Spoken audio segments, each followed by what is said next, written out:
So this is the Sous Vide Part 1 video. So this is how you are initially set up the deluxe multi-cooker for sous vide mode.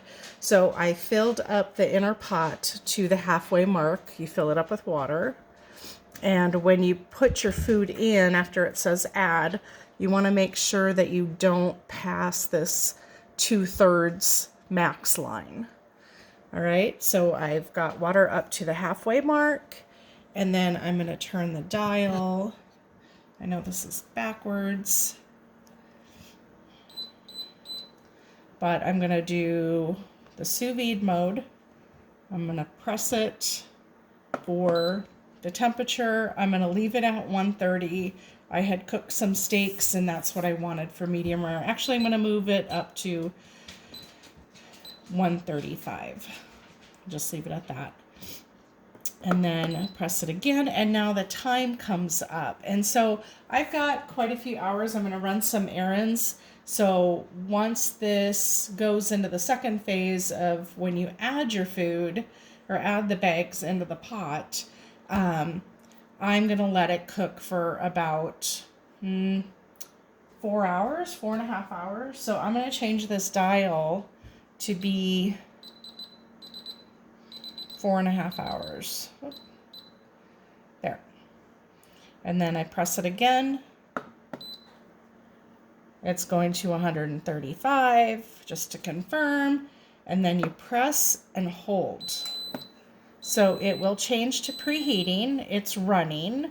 We are on sous vide mode. I do usually put the lid on just to kind of keep the heat in there, but it's not going to pressurize. And you're going to notice once this heats up, you're going to hear a little click every 5 minutes or so. And all that is the natural release of pressure that this has to go through when it's not in pressure cooking mode, if that makes sense.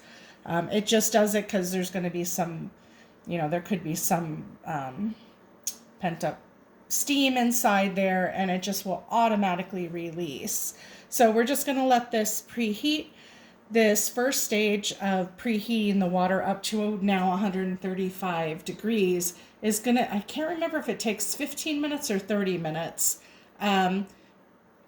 But no, it's actually going to take 30 minutes, but you have only a 15-minute window when it turns to add. So I usually set a timer for 30 minutes. If I'm walking away, if I'm on the other side of the house, that way I don't forget, because your window is only 15 minutes to add your food in here once it heats up. If you miss your mark, you have to start over again. And regardless of the fact that it has already heated up to your temperature, it's a timed heat. It doesn't know that it's already heated up. It's a timed heat. So there's no way to skip it. So you got to start over again with that first half hour. Don't miss your add window.